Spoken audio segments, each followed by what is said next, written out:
All right, guys, welcome back. Today we're talking more about foreign policy.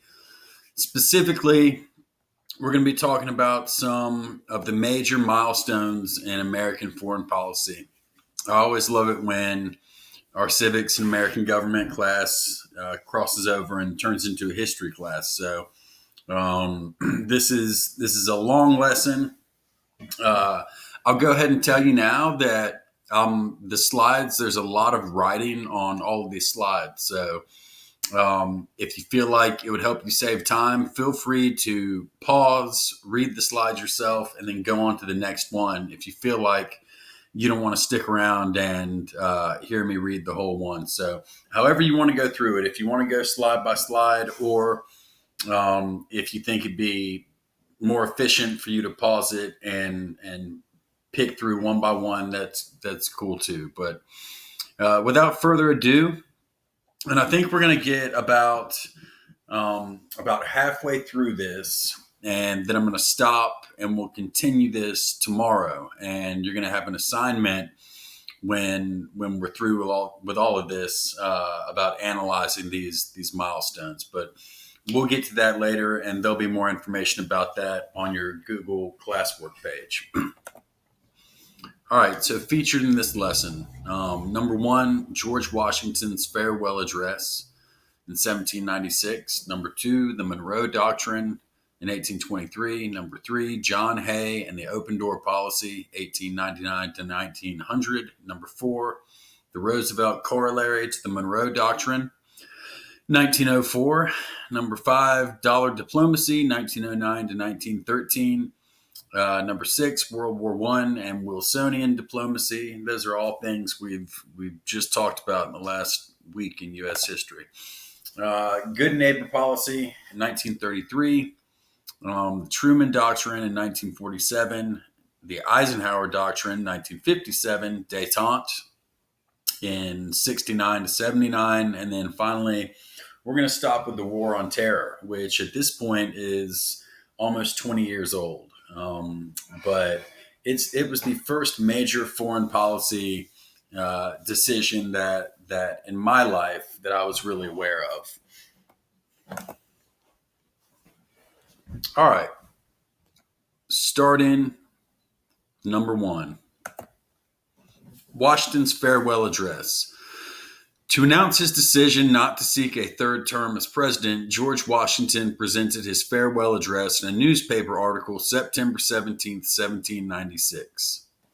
Frustrated by French meddling in U.S. politics, Washington warned the nation to avoid permanent alliances with foreign nations and to rely instead on temporary alliances for emergencies. Washington's efforts to protect the fragile young republic by steering a neutral course between England and France during the French Revolutionary Wars was made extremely difficult by the intense rhetoric flowing from the pro English Federalists, led by Alexander Hamilton, and the pro French, personified by Thomas Jefferson. Right? So, Washington, one of his main tasks as he's leaving office is help to maintain the delicate balance in foreign diplomacy between the United States and France and the United States and England. Both former rivals, both still very much butting heads with one another. Anyway, it was a very delicate situation. You can tell he realizes the importance of that. In his farewell address, Washington exhorted Americans to set aside their violent likes and dislikes of foreign nations, lest they be controlled by their passions.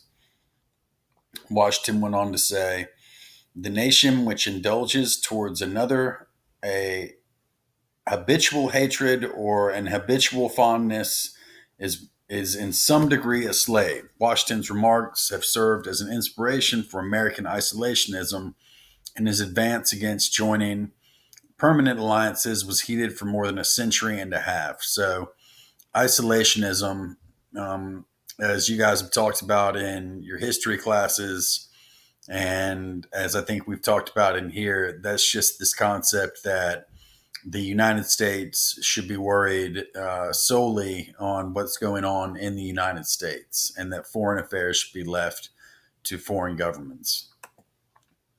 Number two, the Monroe Doctrine. This is from 1823, December 2nd, 1823. President James Monroe articulates America's policy on the new political order developing in the rest of the Americas and the role of Europe in the Western Hemisphere. So it's 1823. We are really finding our own as a young nation. We're still years away from the Civil War, but the Revolutionary War was more of a distant memory. That's not quite true, but anyway, we were in a time of peace, and it was time for us to start looking outside of our borders to see what our influence could be beyond the United States. So that statement, known as the Monroe Doctrine, was little noted by the great powers of Europe, but eventually became long-standing tenet of U.S. foreign policy. Monroe and his Secretary of State John Quincy Adams drew upon a foundation of American diplomatic ideals such as disentanglement from European affairs and defense of neutral rights as expressed in Washington's farewell address. So Monroe was just emphasizing or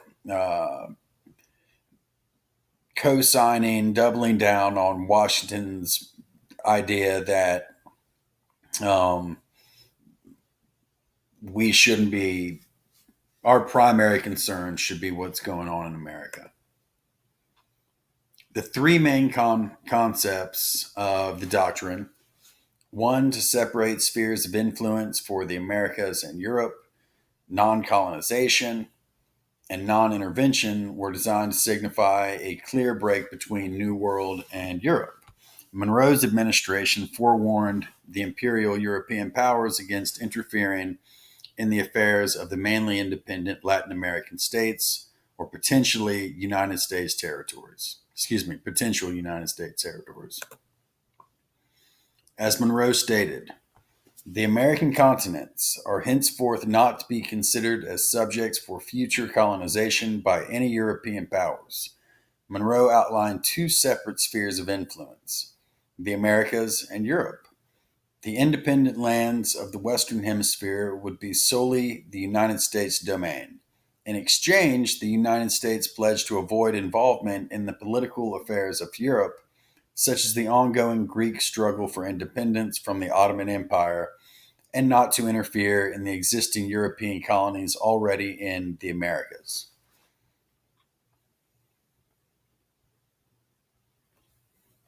That's a pretty, as an American, oh, oops.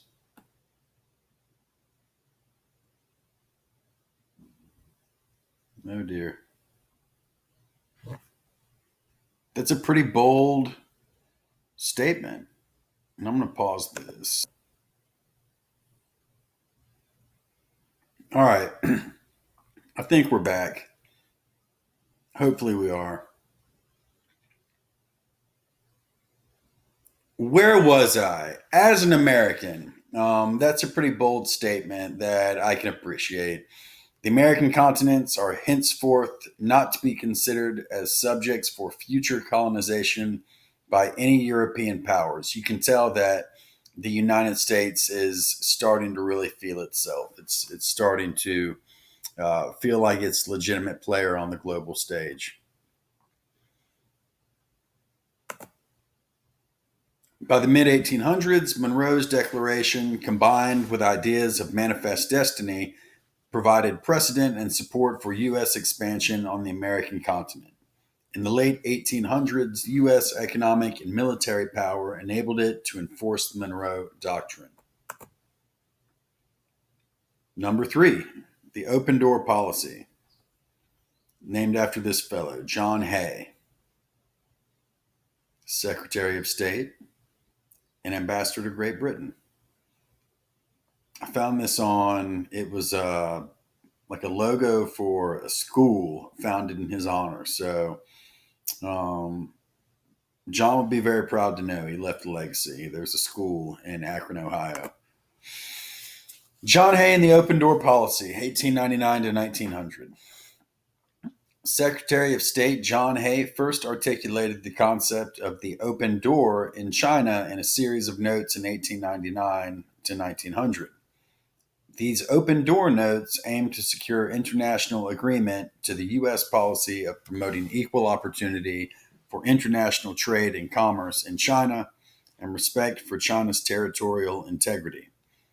British and American policies towards China had long operated under similar principles, but once Hay put them into writing, the open door became the official U.S. policy towards the Far East in the first half of the 20th century. So, um, this is a trade policy.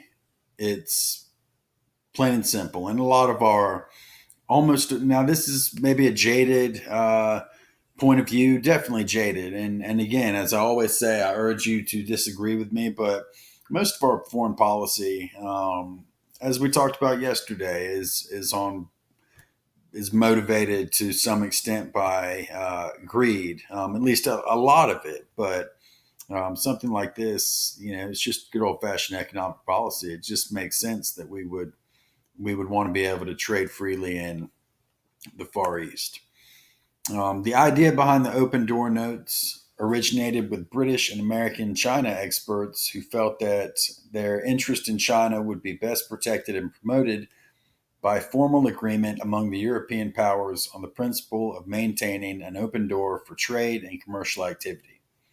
Under their influence, Secretary Hay sent the first of the open door notes on September 6, 1899, to the other great powers that had an interest in China, including Great Britain, France, Russia, Germany, and Japan. These nations maintained significant physical and commercial presences in China and were protective of their various spheres of influence and trading privileges there. Hay proposed a free, open market and equal trading opportunity for merchants of all nationalities operating in China. Hay argued that establishing equal access to commerce would benefit American traders and the U.S. economy, and hoped that the open door would also prevent disputes between the powers operating in China. The open door notes served the important purpose of outlining the U.S. policy towards China and expressing U.S. hopes for cooperation with the other foreign powers with a stake in the region. Next, the Roosevelt Corollary. This is Roosevelt's famous big stick, right? He uh, was a big fan of the phrase big stick diplomacy. In other words, using the military or the threat of the military to achieve what you want.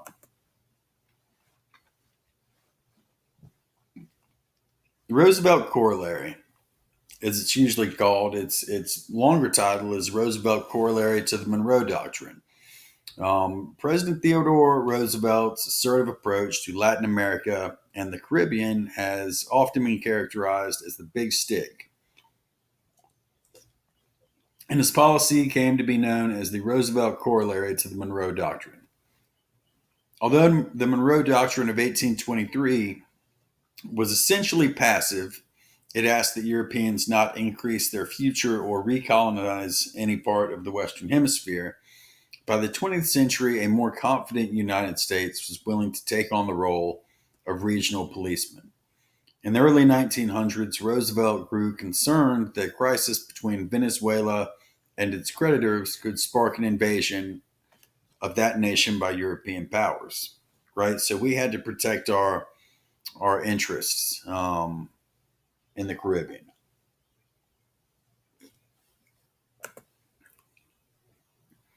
The Roosevelt Corollary of December 1904 stated that the United States would intervene as a last resort to ensure that other nations in the Western Hemisphere fulfilled their obligations to international creditors and did not violate the rights of the United States or invite foreign aggression to the detriment of the entire body of American nations.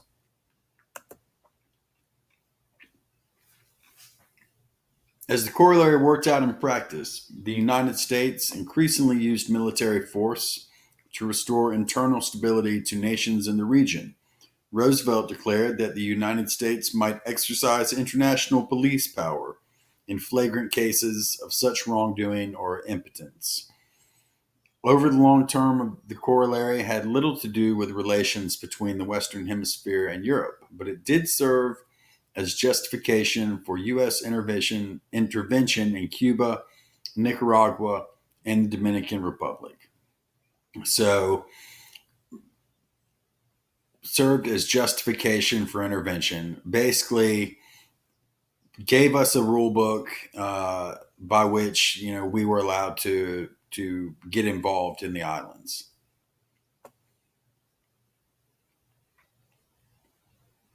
Next, Howard Taft and dollar diplomacy. Taft here, in addition to being the mastermind behind dollar diplomacy, also holds the distinction as being our fattest American president. Um, Word on the street is that he once got stuck in the presidential bathroom. Oh, where'd you go? Oh man. Well, anyway, you can Google it. Dollar diplomacy, 1909 to 1913. From 1909 to 1913, President William Howard Taft and Secretary of State Philander C. Knox followed a foreign policy characterized as dollar diplomacy. I bet you guys could probably guess what that means. Taft shared the view held by Knox, a corporate lawyer who had founded the giant conglomerate U.S. Steel, that the goal of diplomacy was to create stability and order abroad that would best promote American commercial interests. So you want to promote that stability in order that your commercial interest will be protected. That makes sense. Knox felt that not only was the goal of diplomacy to improve financial opportunities, but also to use private capital to further U.S. interests overseas. Dollar diplomacy was evident in extensive U.S. interventions in the Caribbean and Central America, especially in measures undertaken to safeguard American financial interests in the region. In China, Knox secured the entry of an American banking conglomerate headed by J.P. Morgan. J.P. Morgan, who was, along with Rockefeller and Carnegie and Vanderbilt, those guys were really the titans of that era. Anyway, take my American history class. You'll learn a thing or two. In China, Knox secured the entry of an American banking conglomerate headed by J.P. Morgan into a European finance consortium financing the construction of a railway from Huaguang to Canton, pardon my pronunciation. In spite of successes, the dollar diplomacy failed to counteract the economic instability and the tide of the revolution in places like Mexico, the Dominican Republic, Nicaragua, and China. Next, Wilsonian democracy. Named for this guy, Woodrow Wilson. And when I was looking for photos for each of these, I couldn't help but think, what a dapper fellow that Woodrow was. Oh no, I did it again.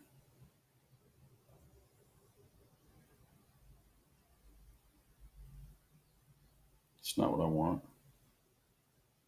This is what we want.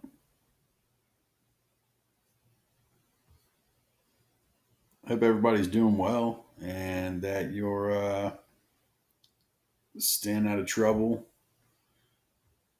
Stick with me while I pull this slide back up. Wilsonian democracy. Yeah, he was a dapper fellow. That was really all I wanted to say. Check out that suit. Very nice pocket square as well. Woodrow Wilson was president during World War One and beyond. So during his tenure as president, Woodrow Wilson encouraged the country to look beyond its economic interests and to define and set foreign policy in terms of ideals, morality, and the spread of democracy abroad. During his tenure as president, Woodrow Wilson encouraged the country to look beyond its economic interests and to define and set foreign policy in terms of ideals, morality, and the spread of democracy abroad. Now, we try not to do hero worship in this class, right? Because nobody in American history, in American government is perfect, but that's a wonderful sentiment, I think. That's my soapbox for the day, hidden in on slide 24. The United States continued its efforts to become an active player on the international scene. It engaged in action both in its traditional sphere of influence in the Western Hemisphere and in Europe during the First World War. The Wilsonian vision for collective security through U.S. leadership in international organizations like the newly established League of Nations appealed to the public. However, the United States ultimately declined membership in the League due to Article X of its charter, Article 10, excuse me, of its charter that committed the United States to defend any League member in the event of an attack. In voting down U.S. participation, Congress challenged the informal tradition of the executive branch determining U.S. foreign policy. So that was a significant development for a number of reasons. A, Woodrow Wilson, the American president, was the whole mastermind behind the League of Nations. It was his idea. He's the one that basically sold it to our allies. So for us not to join after its creation was pretty interesting. And then on top of that, just the fact that it was the Congress who voted down participation, that was the first time that we had seen a Congress define the wishes of the president in terms of what an element of our foreign policy was going to be, what our foreign policy would be, basically. So a big development in terms of legislative oversight or legislative powers. The good neighbor policy. Here we have our second Roosevelt of the presentation. This is Franklin Delano Roosevelt. And this is him at a meeting with the president of Bolivia. Gosh, I tried to memorize his name and I could have written it down. I can't remember his name, but I think with these two fellows, these two tuxedo gentlemen, that brings us to number 7. And we've got about 5 more to go. So we're coming up on that 30-minute mark. And what I want to do is pause there today. So today we talked about Washington's farewell address. We talked about the Monroe Doctrine, John Hay and the open door policy, the Roosevelt corollary to the Monroe Doctrine, dollar diplomacy, Wilsonian diplomacy, and now we've made it up here to the good neighbor policy. And that's where we're going to stop today with the good neighbor policy. You guys don't have an assignment to go along with today's lesson. Tomorrow's assignment will incorporate elements of this PowerPoint, so don't just forget about it. But so for today, for week 2, day 3, it'll just say additional resources, and it'll be some more reading you can do about some of these policies. So we'll stop here for today, and we'll just pick back up with this slide tomorrow. Good job, everybody.